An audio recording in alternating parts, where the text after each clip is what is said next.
Baik, Assalamualaikum warahmatullahi wabarakatuh. Selamat pagi, Shalom, Om Swastiastu, Namo Buddhaya, salam kebajikan dan salam sejahtera bagi kita semuanya.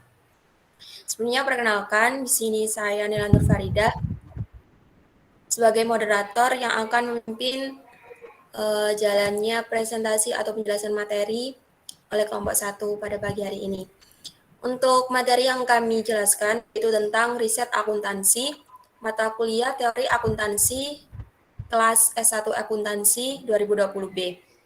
Untuk anggota dari kelompok kami yaitu terdiri dari yang pertama ada Helmi Silvianingrum NIM 080, yang kedua ada Nela Nur Farida NIM 099, yang ketiga ada Dwike Nabila NIM 079, yang keempat ada Alivia Rizky Feiza Putri NIM 110, dan yang terakhir ada Sinta Nuria Fajri NIM 068.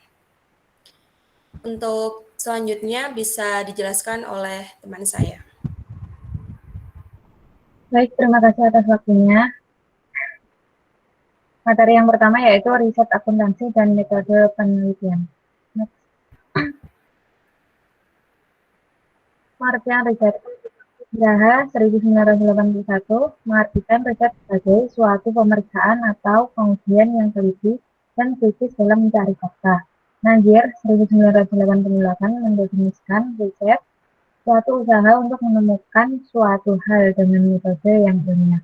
Oleh karena itu, riset memiliki 3 unsur penting, yaitu saran, usaha untuk mencapai sasaran, serta metode ilmiah. Next. Penggolongan metode riset. Untuk membantu dalam penggunaan dan pengembangan teori akuntansi menggunakan pendekatan-pendekatan di bawah ini. Yang pertama, pendekatan deduktif, yakni membutuhkan premis untuk mengambil kesimpulan berdasarkan logika. Selanjutnya, pendekatan induktif, melibatkan pengamatan atau observasi untuk menarik kesimpulan. Selanjutnya, pendekatan pragmatis, mengidentifikasi masalah dan membuat solusi yang dapat digunakan. Kemudian, pendekatan ilmiah, melibatkan pengujian hipotesa dan menawarkan solusi. Yang kelima yaitu pendekatan etika, menekankan pada konsep kejujuran, trust, hukum, justice, dan keadilan, fairness. Yang keenam yaitu pendekatan perilaku, mempelajari bagaimana individu terpengaruh dengan fungsi dan laporan akuntansi. Teori yang mempengaruhi pengembangan teori akuntansi lainnya. Yang pertama, analisa fundamental, yaitu menjelaskan investor individu menemukan harga saham yang salah. Yang kedua yaitu riset pasar efisien, yakni menjelaskan informasi yang berguna bagi investor dan bentuk pengaruh dari nilai yang dimiliki oleh informasi.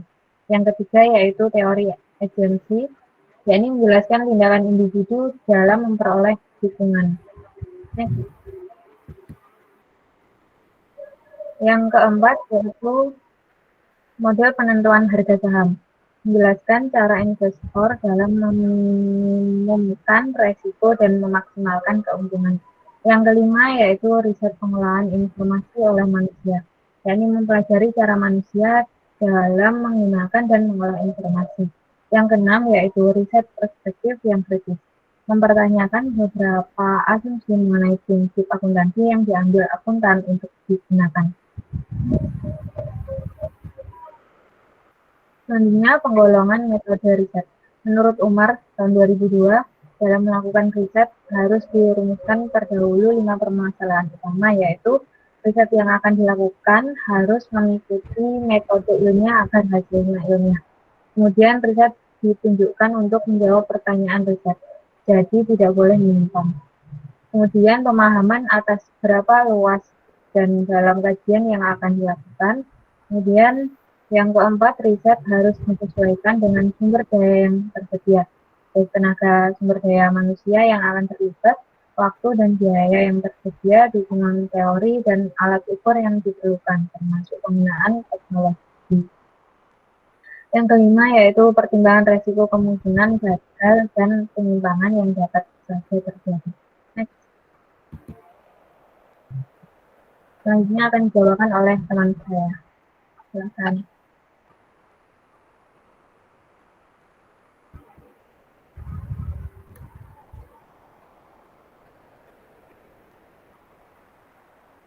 Terima kasih. Untuk materi kedua yaitu akuntansi sebagai art atau science.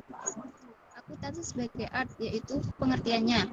Akuntansi adalah seni mencatat, menggolongkan, dan meringkas transaksi dan kejadian yang bersifat keuangan dengan cara tertentu dan dalam bentuk satuan uang serta menafsirkan hasilnya. Jadi, jika akuntansi dikatakan sebagai seni, maka yang dimaksud adalah cara menerapkannya. Contoh yaitu pencatatan transaksi bisnis pada jurnal umum, seni pencatatan transaksi, dan jurnal pembelian maupun pengeluaran, dan lain-lain. Next.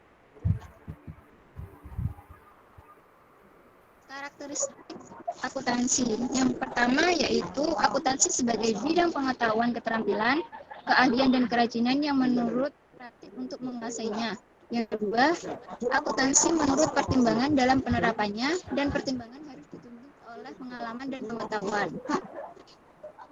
Next. Selanjutnya yaitu akuntansi sebagai spinzel. Pengertian. Akuntansi dapat didefinisikan sebagai proses pengidentifikasian, pengesahan, pengukuran, pengakuan, pengklasifikasian, dan penyajian data keuangan dasar atau bahan oleh akuntansi yang terjadi dari kejadian-kejadian, transaksi, atau kegiatan operasi suatu unit organisasi dengan cara tertentu untuk menghasilkan informasi yang relevan bagi pihak yang berkepentingan. Yang kedua, jika akuntansi dipandang sebagai sains, maka akuntansi akan banyak membahas tentang gejala akuntansi seperti kenapa perusahaan menggunakan metode akuntansi tertentu, faktor apa yang mendorong manajemen manipulasi laba, apakah partisipasi dapat menyusun anggaran memperbarui kinerja manajer divisi, dan apa yang dimaksud dengan debit dan kredit. Karakteristik akuntansi sebagai pengetahuan yang menjelaskan tentang fenomena akuntansi secara objektivitas dan bebas nilai. Yang kedua yaitu pertimbangan dan penyimpulan dituntun oleh kaidah ilmiah, dan selanjutnya yaitu penjelasan dinyatakan dalam bentuk aksioma, profesi, prinsip umum atau hipotesis yang tidak berkaitan langsung dengan praktik. Next.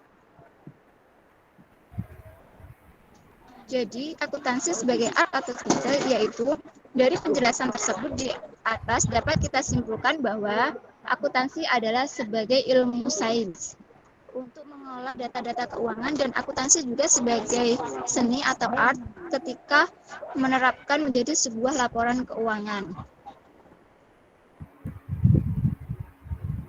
Selanjutnya materi ketiga, yaitu relevansi secara akuntansi.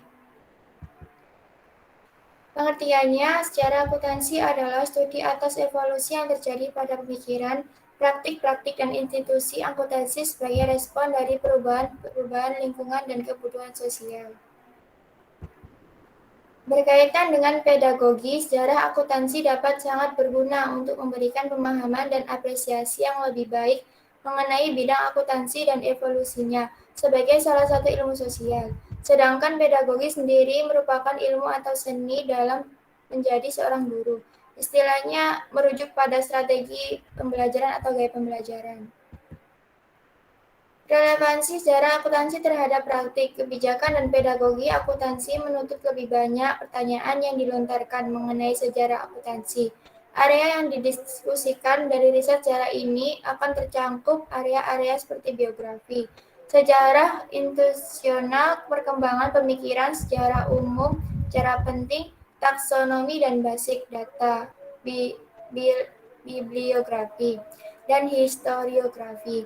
Area di mana mereka merupakan sarana yang ideal bagi sebuah historiografi akuntansi dan memberikan harapan dalam memberikan pengetahuan yang penting bagi pelaksanaan riset, praktik, dan kebijakan akuntansi yang lebih baik.